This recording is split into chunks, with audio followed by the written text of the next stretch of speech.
Glass skin হয়ে যাবে, তাই তো? হ্যাঁ, মানে এটা অ্যাকচুয়ালি মিরর শাইন দেয়, প্লাস একদম মেডিকেটেড প্রোডাক্ট।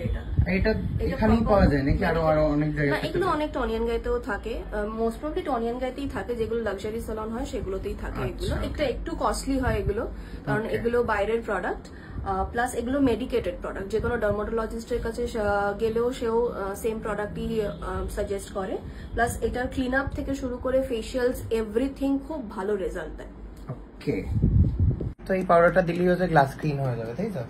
এই পাউডারটা দিলে না, এটা একটা এক্সফোলিয়েটর। এক্সফোলিয়েটর কি হবে এটা দিলে? এক্সফোলিয়েটর দিলে যে ভেতরে ডেড সেলটা থাকে, সেই ডেড সেলটা রিমুভ হয়ে যায়। আমার মুখে আছে ডেড সেল? ডেড সেল তো হালকা সবার ফেসেই থাকে।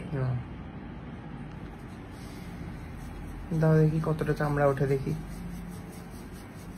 এটা কি কোনো অ্যাসিড? না না, কোন রকম অ্যাসিড না, এটা রাইস ফ্লাওয়ার থাকে।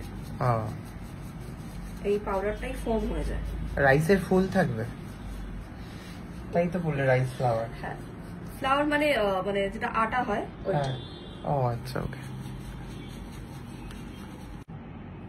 ফ্লাওয়ারের মতো ব্রাশে দিয়ে রাইস ফ্লাওয়ার লাগাচ্ছে আমার মুখে। ভাত ভাত গন্ধ কি? হ্যাঁ হ্যাঁ, ভাত ভাতই গন্ধ। কিন্তু তাহলে তো এটা তো আমরা বাড়িতেও ভাতের ফ্যান লাগিয়ে দিতে পারি মুখে, তাহলে তো হয়ে যাবে। সেরকম কোনো ব্যাপার না, এটার মধ্যে তো আরো কিছু অ্যাড অন থাকে না। এর স্ক্রাবার, হ্যাঁ চালের গুঁড়ো আছে না? কি গো এগুলো? এটা হচ্ছে দুটো মিক্স করে লাগানো হয়। এটা জেল ফর্মে হয়, ক্রিম ফর্ম আর জেল ফর্ম দুটোকে মিক্স করে করা হয়। যাদের সেন্সিটিভিটি প্রবলেম থাকে এটা তাদের জন্যও খুব ভালো।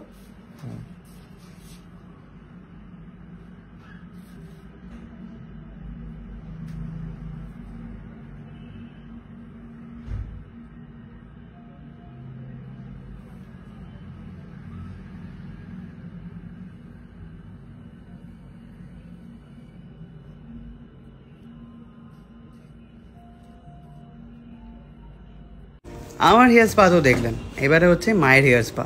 আর মায়ের হেয়ার স্পায় যে ম্যাসাজটা, সেটা জাস্ট মা নিতে চাইলো না। মা বললো নাকি আমার এইসব ম্যাসাজ একদম ভালো লাগে না, আমার ওইসব মাথা ব্যথা টিপতে হবে না, ছেড়ে দাও বলে মা হচ্ছে স্পায়ের ম্যাসাজটাই নিল না। তারপরে মা চলে গেছে হচ্ছে পেডিকিওর করতে। পেডিকিওরটা প্রত্যেকবারই করাই, তার কারণ মায়ের পা একটু বেশি ফেটে যায় আর মা ঠিকঠাকভাবে কেয়ারও করতে পারে না, তার জন্য হচ্ছে পেডিকিওরটা প্রত্যেকবারই করাই। আর খুব যত্ন সহকারে প্রত্যেকটা স্যালনে, মানে যেখানে যেখানে আমি এখন অবধি করিয়েছি সবকটাতে খুব ভালো যত্ন সহকারে প্রত্যেকেই করে। আর মায়ের এক্সপ্রেশন হচ্ছে হাইট, আর কতক্ষণ, আর পাচ্ছি না। মায়ের মানে কিছুতেই ধৈর্য নেই, মানে চুল কাটছে মুখটা দেখো, মানে আর ইচ্ছে নেই জীবনে, ইচ্ছে নেই। আর চুল কাটা তো মায়ের সব থেকে বেশি অনীহা, মানে কেটে কেটে আমি কত ছোট করে দিয়েছি। আমি তাই ভাবছি মাঝে মাঝে, মায়ের চুল অনেক বড় ছিল। আসলে হেয়ার ফল হয়, মা শ্যাম্পু করতে পারে না, তার কারণ মায়ের ঠান্ডা লেগে যায় শ্যাম্পু করলে। তো এইসব কারণে ছোট চুল রাখাই বেস্ট বলে আমার মনে হয়। অ্যান্ড ভীষণ ভালো চুল কেটেছে, জাস্ট মায়ের লুকটাই বদলে গেছে, তোমরা নিজেরাই দেখো এত সুন্দর দেখতে লাগছে। আমার তো ভীষণ পছন্দ হয়েছে হেয়ার কাটটা, মায়েরও একটু একটু পছন্দ হয়েছে, হাসছে আবার দেখে। তো যাই হোক, মায়ের এবারে ফেসিয়ালের পালা। মা ফেসিয়াল আমার তো মনে পড়ছে না সেভাবে কখনো আমি মাকে করিয়েছি বলে। হেয়ার কাট অ্যান্ড প্যাডিকিওরটা করাই, কালারটা অ্যান্ড প্যাডিকিওরটা, বাট ফেসিয়ালটা আমার প্রথমবার। মুখের এক্সপ্রেশন দেখো মায়ের, আর পাচ্ছে না, মানে ও ছেড়ে দে মাকে দেবাচ্ছি, এরকম একটা ব্যাপার। সো ফাইনালি আমাদের এখানে সবকিছু ডান। মায়ের হেয়ারটা কিন্তু হেভি হয়েছে না? কি বলো, কেমন লাগছে?